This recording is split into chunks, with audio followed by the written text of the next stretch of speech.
Mga kapuso, groundbreaking sa Iloilo City Integrated Solid Waste Management Facility sa Ingore, La Paz, Iloilo City, hiwaton na buwas. Apang, ilang ka mga residente sa lugar nagkakabalaka sa posible epekto sa proyekto sa ikayong lawas. Si John Sala nakatutok live. John?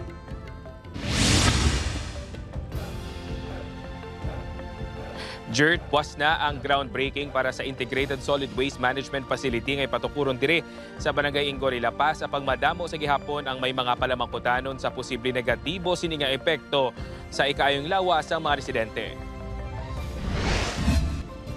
Nagkakangawa si Manang Sweet sa ikayong lawas ang pamilya sini, ilabi na sang iya bata kung makahaklo sa baho halin sa igapatukod nga Iloilo City Integrated Solid Waste Management Facility sa Barangay Ingore, La Paz.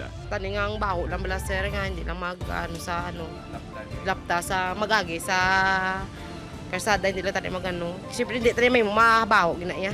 Buwas na gintala ng groundbreaking sa proyekto apang may pila sa gihapon nga nagapang alang-alang diri. Siyempre sa ambal nga basura, siyempre basura na mo may mga negative gid nga madulot sa imong mga health. Suno sa Greenpeace Philippines Iloilo volunteers ang nagligan nga tuig ginpahayag sang syudad nga isa ka waste to energy facility nga may incinerator ang gipatukod.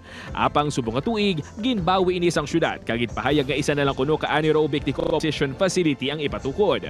Absolute transparency kung ano gid bala ang ISWMF nga ni nga WTE project.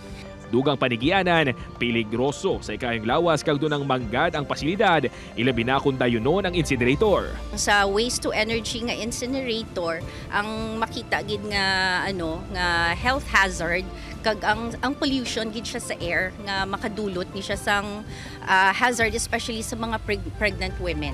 Apang pagklaro sang LGU, hindi incinerator ang ipatukod. Ever since we never mentioned about incineration, sila yung nag-declare nga waste to energy, it's about incineration. Nga ini nga facility is an integrated solid waste management facility.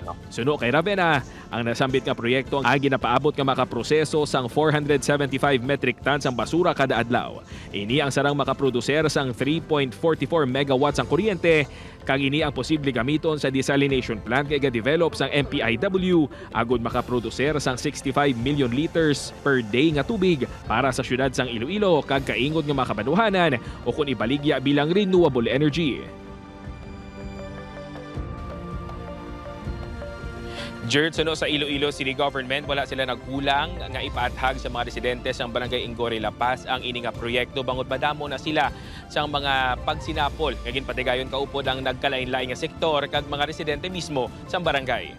Jert, Madamo again, salamat sa detalye, Kapuso John Sala.